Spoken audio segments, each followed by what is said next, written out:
സമൂഹത്തിൽ മറ്റൊരു തലത്തിൽ അറിയപ്പെടുന്ന ഒരു വ്യക്തി അല്പം വ്യത്യസ്തനായി തന്നിൽ അന്തർലീനമായി കിടക്കുന്ന ചില സർഗവൈഭവങ്ങൾ പുറത്തെടുക്കുമ്പോൾ നമ്മൾ മലയാളികൾ അവരെ നോക്കി പറയുന്ന ഒരു കാര്യമുണ്ട്, ഇദ്ദേഹത്തിന് ഇതിന്റെ വല്ല ആവശ്യവുമുണ്ടായിരുന്നു, അതായത് ഉള്ള സ്ഥാനം വെച്ച് അവിടെ തന്നെ ഇരുന്നാൽ പോരെ എന്ന്.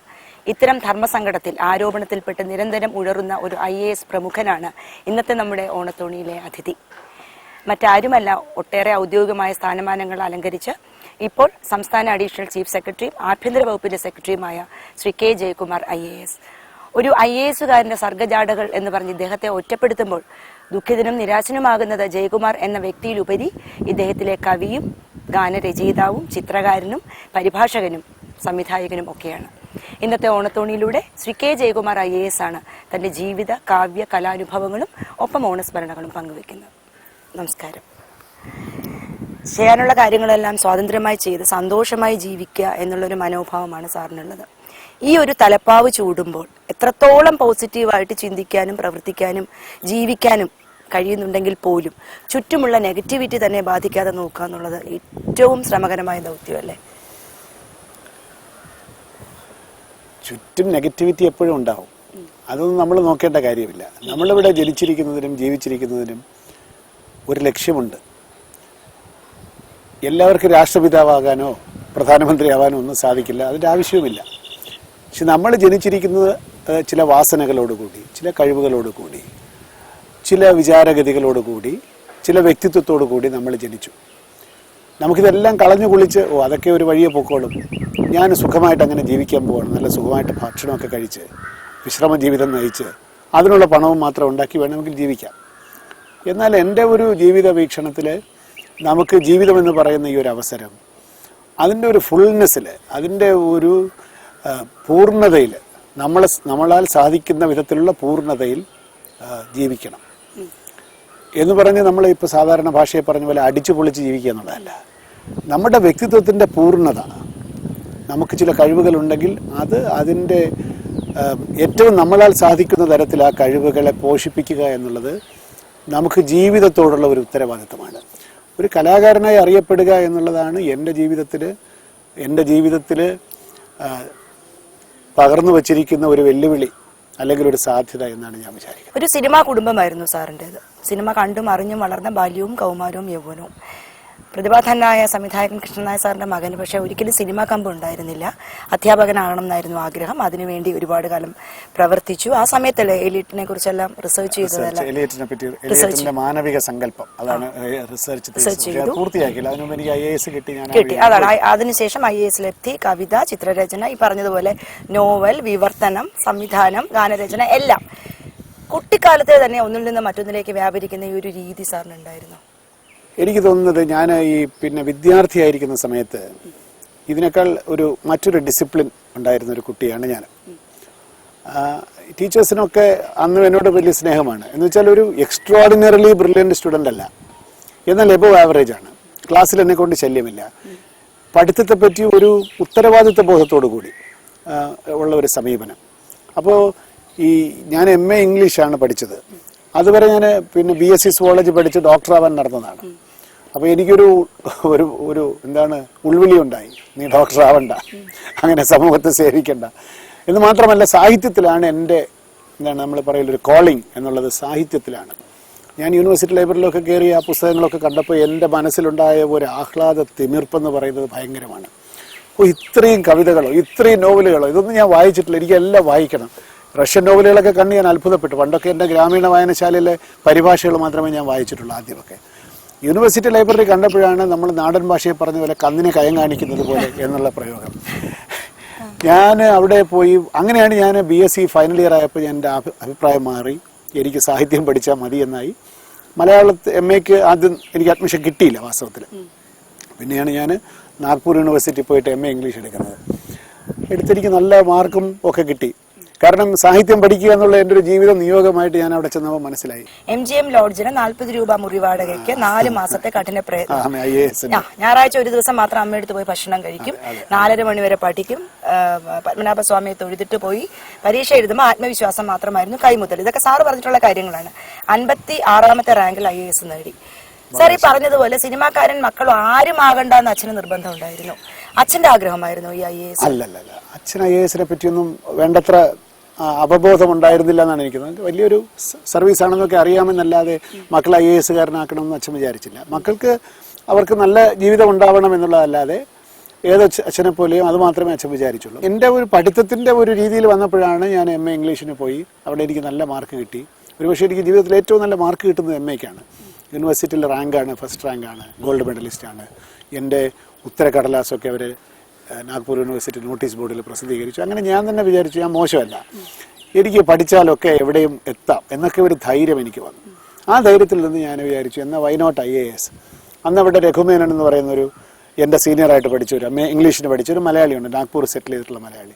രഘുമേനൻ IAS കിട്ടി എനിക്ക് സെക്കൻഡ് ഇയർ ആയപ്പോൾ. അപ്പോൾ രഘുമേനൻ ഇങ്ങനെ ഒരു സിമ്പലായിട്ട് എൻ്റെ മുമ്പ് ഒരു പ്രചോദനമായിരുന്നു. അപ്പോൾ അങ്ങനെ ഒരു ശ്രമിച്ചു. പിന്നീട് രഘുമേനനെ ഞാൻ കണ്ടു. ഇപ്പോൾ അദ്ദേഹം INBയുടെ സെക്രട്ടറിയാണ്.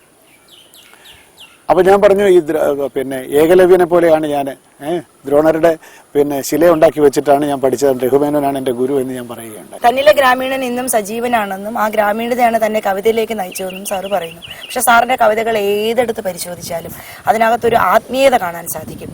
ഒരുപക്ഷെ ഖലീൽ ജിബ്രാൻ, ഒമർ ഖയ്യാം, ടാഗോർ, റൂമി ഇവരിലൂടെയൊക്കെ സഞ്ചരിച്ചതുകൊണ്ടാണ് ഈ ഒരു ആത്മീയ പരിവേഷം കവിതകൾക്ക് നൽകുന്നത്. അത് വളരെ സങ്കീർണമായിട്ടുള്ളൊരു ചോദ്യമാണ്. എന്ന് വെച്ചാൽ അതിന് ഉത്തരം പറഞ്ഞാൽ ഒരുപാട് സമയമെടുക്കുന്നെങ്കിലും ഞാൻ ചുരുക്കി പറയാം. ഞാൻ കവിത എഴുതി തുടങ്ങുമ്പോൾ 2-3 ഘട്ടങ്ങളുണ്ട്. ഒരു 85-ന് ശേഷമാണ് ഞാനൊരു സീരിയസ് ആയിട്ട് കവിത. അതിനു മുമ്പ് എഴുതണമെന്ന് ആഗ്രഹമുണ്ടെങ്കിൽ എഴുത്തിനൊരു ശബ്ദം കിട്ടിയിരുന്നില്ല. എനിക്ക് തന്നെ അറിയാം ഇതല്ല.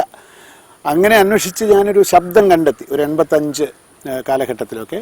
80 കഴിയുമ്പോൾ ഞാൻ MA പഠിച്ചതോടുകൂടിയാണ് ഈ കവിതയെ പറ്റിയുള്ള സങ്കല്പത്തിൽ വ്യത്യാസം വരുന്നത്. അങ്ങനെ 85 കാലഘട്ടത്തിലൊക്കെ 80 കഴിഞ്ഞപ്പോൾ എനിക്കൊരു കവിതയിലൊരു ശബ്ദം കിട്ടി. പക്ഷെ ഞാൻ എഴുതാനിരിക്കുമ്പോഴൊക്കെ ആഹ്ലാദകരമായിട്ടുള്ള ഒന്നും എനിക്ക് കവിതയ്ക്ക് വിഷയമാവുന്നില്ല. വെളിച്ചത്തിലാണ് ഞാൻ നിൽക്കുന്നതെങ്കിലും, ഔദ്യോഗികമായി വെളിച്ചത്തിലാണ് ഞാൻ നിൽക്കുന്നതെങ്കിലും, അരങ്ങത്താണ് നിൽക്കുന്നതെങ്കിലും എനിക്കിതിൻ്റെ പിന്നാമ്പുറത്ത് ഇരുട്ടിലാണ് എൻ്റെ മനസ്സ്, എൻ്റെ കവി മനസ്സ് ഞാൻ അറിയാതെ എത്തുന്നത്. ആഹ്ലാദങ്ങളുടെ നടുവിൽ നിൽക്കുമ്പോഴും ഈ ആഹ്ലാദരാഹിത്യത്തിൻ്റെ പിന്നാമ്പുറത്തേക്ക് എൻ്റെ മനസ്സറിയാതെ പോകും. അങ്ങനെ എൻ്റെ ആദ്യ കവിതകളിലൊക്കെ ഒരുപാട് വിഷാദം ഉണ്ട്. അപ്പോൾ ഈ പലരും ചോദിച്ചു ഇതൊക്കെ ഈ പറഞ്ഞ പോലെ വിഷാദം എഴുതിയാലേ കവിയാവുമെന്ന് വിചാരിച്ചിട്ട് അവൻ വിഷാദിക്കുകയാണ്, അല്ല ഇയാൾക്ക് എന്താണ് വിഷാദം എന്ന് ചോദിച്ചിട്ടുണ്ട് ഒരുപാട് പേര്. ഒളിഞ്ഞും തെളിഞ്ഞും ഒക്കെ ചോദിച്ചിട്ടുണ്ട്. പക്ഷേ എന്നെ സംബന്ധിച്ച് അതൊരു പരിമിതിയാണ്. ഞാൻ എൻ്റെ കവി മനസ്സ് തുറക്കുന്നത് സന്തോഷിക്കാൻ വേണ്ടിയിട്ടല്ല, ഈ ദുഃഖത്തെ മെരുക്കാനോ ദുഃഖത്തെ മനസ്സിലാക്കാനോ വേണ്ടിയിട്ടാണ്. എന്നിൽ തന്നെയുള്ള മറ്റൊരു വ്യക്തിയുണ്ട്, ജീവിതത്തിൻ്റെ അർത്ഥത്തെപ്പറ്റി ബോധ്യമുള്ള ഒരു വ്യക്തി. ആ വ്യക്തിയാണ് പരിഭാഷയിലൂടെ ഇതിൻ്റെ ഒരു കോമ്പൻസേഷൻ, ഒരു നഷ്ടപരിഹാരം സ്വയം നടത്തിയത്. എങ്ങനെയാണ്? ടാഗോറിലേക്ക് തിരിഞ്ഞും റൂമിയിലേക്ക് തിരിഞ്ഞും ജിബ്രാനിലേക്ക് തിരിഞ്ഞും ഒക്കെയാണ് ഞാൻ എൻ്റെ ഈ ഒരു നെഗറ്റിവിറ്റി, എന്നിലെ നെഗറ്റിവിറ്റിക്ക് ഞാനൊരു കോമ്പൻസേഷൻ കണ്ടെത്തിയത് ഈ പരിഭാഷകളിൽ സ്വന്തമായി സാധൂകരിച്ചത് അങ്ങനെയാണ്. അപ്പം മറ്റൊരു തലത്തിൽ എന്നിലെ മറ്റൊരു അംശത്തിന് ഒരു എൻറിച്ച്മെന്റ് വന്നത് ഇത്തരത്തിലുള്ള ആത്മീയ കവിതകളിലൂടെയാണ്. അപ്പോൾ ആത്മീയമായിട്ടുള്ളൊരു അന്വേഷണം അവിടെ ഈ പരിഭാഷകളിലൂടെ ഞാൻ നടത്തി. ഒരുപാട് ചലച്ചിത്ര ഗാനങ്ങൾ, എണ്ണത്തിൽ കുറവാണെങ്കിൽ പോലും കാവ്യബിംബം ജ്വലിച്ചു നിൽക്കുന്ന ഒരുപാട് ചലച്ചിത്ര ഗാനങ്ങൾ സാറിന്റെ സംഭാവനയായിട്ടുണ്ട്. ഒഴിവുകാലം എന്നുള്ള സിനിമയിൽ ആദ്യത്തെ പാട്ട് എഴുതുന്നതിന് മുൻപ് തന്നെ ഒരുപാട് സാങ്കല്പിക ഗാനങ്ങൾ എഴുതിയിരുന്നു. ഒരുപാട് എഴുതിയിട്ടുണ്ട്, പക്ഷെ അതൊന്നും പ്രസിദ്ധീകരിച്ചിട്ടൊന്നുമില്ല. എന്നാലും അന്ന് ഈ ചെറുപ്പമാണല്ലോ, ചെറുപ്പകാലത്ത് നമുക്ക് സങ്കല്പത്തിലും യാഥാർത്ഥ്യത്തിലുമൊക്കെ കാമുകിമാരെന്ന് തോന്നിപ്പിക്കുന്നവരോ കാമുകിമാരാണെന്ന് തെറ്റിദ്ധരിപ്പിക്കുന്നവരോ ഒക്കെ നമുക്കുണ്ടാവും. പാട്ട് എഴുതുന്നതിന് ഇപ്പോൾ ആരുടെ അനുവാദം വേണ്ട, നമുക്ക് എന്ത് പാട്ടും എഴുതി നമ്മൾ ഡയറിയിൽ വെക്കാം. അപ്പോൾ നമ്മൾ അവരോട് സംബന്ധിച്ച ഒരു സന്തോഷം നമുക്കുണ്ടാവും. അല്ലെങ്കിൽ ഒരു പ്രത്യേക ഒരു അന്തരീക്ഷത്തിൽ നമ്മൾ ഒരാളെ പറ്റി ഓർക്കുന്ന ഒരു രംഗം നമുക്ക് സങ്കല്പിച്ച് ഒരു ഗാനം എഴുതാം. നമുക്ക് സ്വന്തം ട്യൂൺ ഇടാം, അരോചകമായിട്ടുള്ള ട്യൂണായിരിക്കും, എന്നാലും നമുക്ക് സ്വയം അത് പാടി നടക്കാം.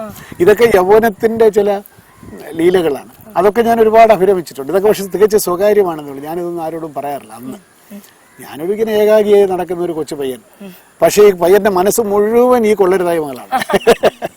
ആ കൊള്ളരുതായ്മകൾ കുറിച്ച് വയ്ക്കും പാട്ടാവും. ചന്ദനലേപമാണെങ്കിലും കളരി വിളക്ക്, സൂര്യാംശുവരോ, ഏത് പാട്ടുകൾ കുടജാദ്രിയിലും സൗവർണികാമൃതം ഏതെടുത്തു കഴിഞ്ഞാലും അതിനകത്ത് ശീലിച്ചിട്ടുള്ള ചില കാവ്യബിംബങ്ങളും ശില്പങ്ങളും എല്ലാം മലയാളിക്ക് പരിചയമല്ലാത്ത ചില പദപ്രയോഗങ്ങളുണ്ട്. ഇത് അറിഞ്ഞോ അറിയാതെയോ സംഭവിക്കുന്നതാണോ?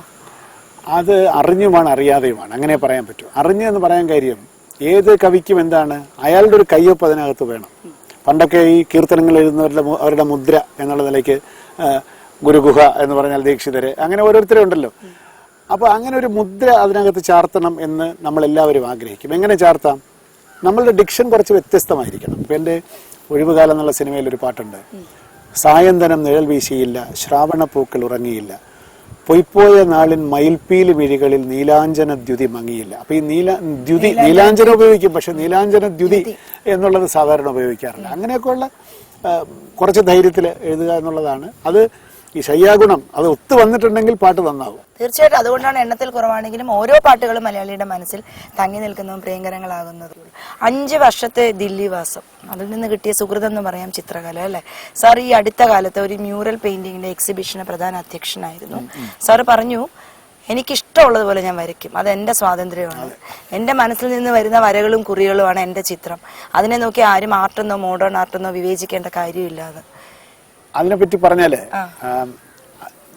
മലയാളികളെ എല്ലാവരെയും എന്നല്ല ഞാൻ പറയുന്നത്, പൊതുവെ മലയാളിയുടെ ഒരു വാസന അല്ലെങ്കിൽ നമ്മുടെ ഒരു പരിശീലനം ലിറ്റററി പരിശീലനമാണ്. നമുക്കൊരു സാഹിത്യകൃതി മനസ്സിലാക്കാൻ ഒരുപക്ഷെ മലയാളിയെ പോലെ സാധിക്കുന്ന മറ്റൊരു വിഭാഗമില്ല. എന്നാൽ അത് ഈ ഒരു ഗുണം തന്നെ ചിത്രകല ആസ്വദിക്കുന്നതിന് സാധാരണ മലയാളിക്ക് തടസ്സമാണ്. നമുക്ക് എന്ത് വായിച്ചാലും അർത്ഥം ഉണ്ടാകണം. ആധുനിക കവിതയൊക്കെ ഇറങ്ങിയ കാലത്തൊക്കെ നമുക്കറിയാമല്ലോ ഇവിടുത്തെ വിവാദങ്ങളൊക്കെ. അർത്ഥമെന്ത്? ചിത്രകലയെ സംബന്ധിച്ചിടത്തോളം ഈ ചിത്രത്തിൽ കാണുന്നതിനപ്പുറത്തുള്ളൊരു അർത്ഥമല്ല പ്രധാനം, ആ ചിത്രം കൺവേ ചെയ്യുന്ന മൂഡ് ആണ് പ്രധാനം, ഇല്ലേ? അതാണ് പ്രധാനം. ആ ഒരു ചിത്രകലയെ ആസ്വദിക്കാനുള്ള ഒരു പരിശീലനം പൊതുവെ കേരളത്തിൽ കുറവാണ്. രവിവർമ്മ ചിത്രങ്ങളുടെ ഒരു പാരമ്പര്യം ഉള്ളത് കൊണ്ടാണോ എന്ന് എനിക്ക് അറിഞ്ഞുകൂടാ. സമൂർത്ത ചിത്രങ്ങളോടാണ് നമുക്ക് താല്പര്യം കൂടുതൽ. എന്നാൽ ഈ സമൂർത്ത ചിത്രങ്ങളുടെ കുഴപ്പം എന്തെന്ന് വെച്ചാൽ ഫോട്ടോഗ്രാഫിയൊക്കെ വന്നതോടുകൂടി അത് ഒരു ചിത്രകലയിൽ സമൂർത്തമായിട്ടുള്ള ചിത്രങ്ങളോ മുഖങ്ങളോ രൂപങ്ങളോ വരയ്ക്കുന്നതിൻ്റെ ആവശ്യമില്ല. ചിത്രകാരൻ അവൻ്റെ ആന്തരികമായിട്ടുള്ള ഒരു യാഥാർത്ഥ്യത്തെ ചിത്രത്തിലേക്ക് പകർത്തുകയാണ്. അപ്പം ഞാൻ കവിത എഴുതുന്നു, ഞാൻ എന്തിനു ചിത്രം വരയ്ക്കുന്നു എന്നൊരാൾ ചോദിച്ചു. കവിത എഴുതിയാൽ പോരെ? അപ്പം ഞാൻ പറഞ്ഞു, കവിതയിൽ എനിക്ക് ആവിഷ്കരിക്കാൻ പറ്റാത്ത എന്തോ ഒന്ന് എൻ്റെ മനസ്സിൽ കിടപ്പുണ്ട്, അത് എൻ്റെ ചിത്രത്തിൽ വരുമെങ്കിൽ ഞാൻ സന്തുഷ്ടനായിരിക്കും. ഇപ്പം നിറങ്ങളെന്ന് പറയുന്നത് പരിഭാഷപ്പെടുത്തിയ ഒരു ആശയമല്ല, ആ നിറങ്ങൾ തന്നെയാണ് ആ ഭാവം, അതാണ്. അല്ല നമ്മളിപ്പോൾ ഈ നിറങ്ങളുടെ അർത്ഥം എന്ത്, ഈ വരയുടെ അർത്ഥം എന്തെന്ന് ചോദിച്ചാൽ ഒന്നുമില്ല. അപ്പോൾ ഈ ഒരു അനുശീലനം, ഒരു കാവ്യാനുശീലനം എന്ന് പറയുന്നത് പോലെ ചിത്രകല കാണുന്നതിനുള്ള ഒരു പരിശീലനം നമുക്ക് വേണം. പരമാധികാരം ഇല്ലെങ്കിൽ പോലും സർക്കാരിന്റെ ഭാഗമായി പ്രവർത്തിക്കുമ്പോൾ ഒരുപാട് കാര്യങ്ങളിൽ ഉറച്ച തീരുമാനങ്ങൾ എടുക്കാനും നടപ്പിലാക്കാനുമൊക്കെ സിവിൽ സർവീസ് ഉദ്യോഗസ്ഥന്മാർ എന്നും ബാധ്യസ്ഥരാണ്.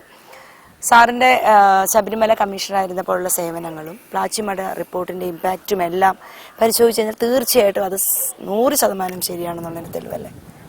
എനിക്ക് തോന്നുന്നു എന്നിലെ ഒരു കവിയുണ്ട്, ആ കവി അതാണ് പ്ലാച്ചിമട എന്നിലെ ഉദ്യോഗസ്ഥനെ കൂടെ ശാസിക്കും.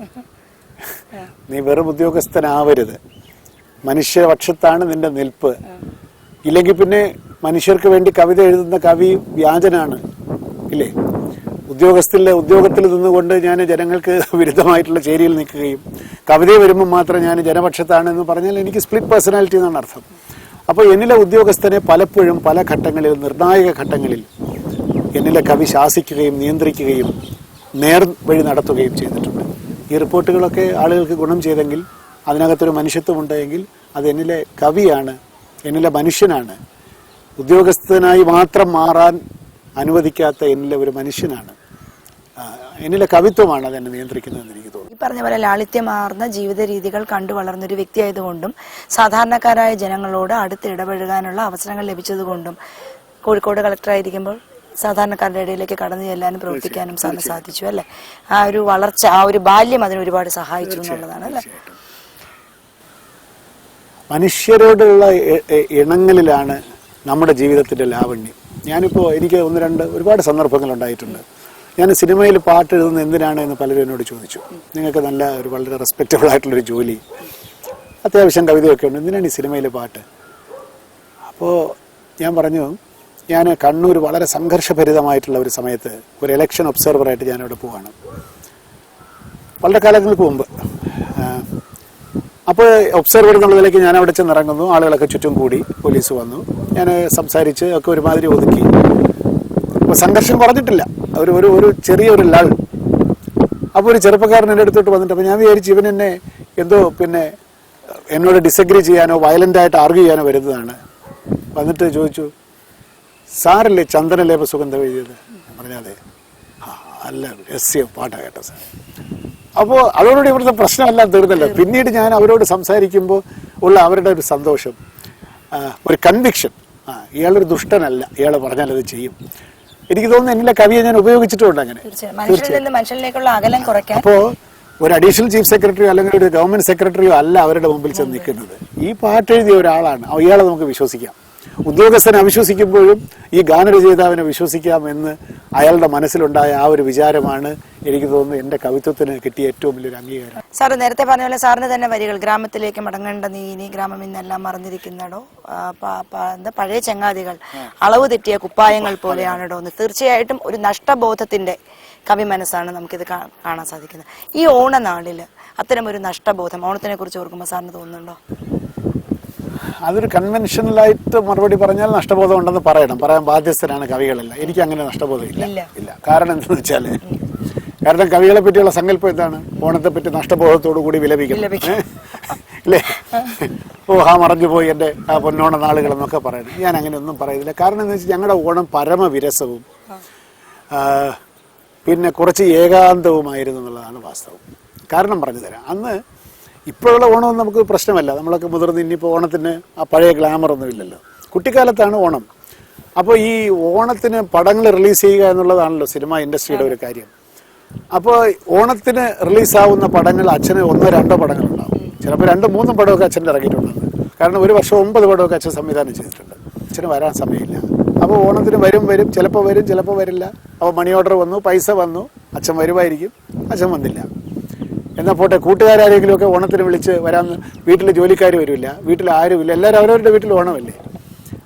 അപ്പോൾ അവസാനം ഞാൻ പിന്നെ ഓണം ആഘോഷിക്കാത്ത മറ്റ് ജാതികളിൽപ്പെട്ട കൂട്ടുകാരെയൊക്കെ ഞാൻ പിന്നെ വിളിച്ചോണ്ടിരുന്നു എൻ്റെ ബോർഡ് മാറ്റാനായിട്ട്. അങ്ങനെ വളരെ വിരസമായിട്ടുള്ള ഓണനാളുകൾ ഞാൻ ഇങ്ങനെ അവിടേക്ക് ഈ തൊഴിലൊക്കെ ഇങ്ങനെ നടക്കും. എന്തെങ്കിലും ഒരു കഴിവ്, അതായത് തനിക്ക് കുട്ടിക്കാലത്ത് വേണമെന്ന് ആഗ്രഹിച്ചിരുന്ന ഒരു കഴിവ് ഒഴിവ് കിട്ടുമ്പോൾ പുറത്തെടുക്കണം എന്നുള്ളൊരാഗ്രഹം. 2012 ഒക്ടോബറിൽ ഞാൻ സർവീസിൽ നിന്ന് റിട്ടയർ ചെയ്യും. അതിനുശേഷം ചെയ്യാനുള്ള ചില കാര്യങ്ങൾ ആലോചിച്ച് വെച്ചിട്ടുണ്ട്. അതപ്പോൾ പറഞ്ഞാൽ പോരെ, ഇപ്പൊ പറയണം. തീർച്ചയായിട്ടും സാർ 2012 2012 ഒക്ടോബർ വരെ. അത് കഴിഞ്ഞാൽ പൂർണ്ണമായും ഒരു കലാകാരനായി ഈ സമൂഹത്തിൽ ജീവിക്കും. സർഗാത്മക സൃഷ്ടികൾ തീർച്ചയായിട്ടും വെളിച്ചത്ത് കൊണ്ടുവരാൻ സാധിക്കട്ടെ. പിന്നെ സാറ് പറഞ്ഞു, സാറിന്റെ ഒരു കാഴ്ചപ്പാടിനെ കുറിച്ച് പറഞ്ഞു, തനിക്ക് ചെയ്യാനുള്ള കാര്യങ്ങൾ താൻ ചെയ്യുന്നു, ആരുടെയും മനോവ്യാപാരം നോക്കേണ്ട കാര്യമില്ല എന്ന്. അത് ഏതൊരു സ്വതന്ത്രമായിട്ട് ചിന്തിക്കുകയും പ്രവർത്തിക്കുകയും ചെയ്യുന്ന ഏതൊരു വ്യക്തിയും ആഗ്രഹിക്കുന്ന കാര്യമാണ്.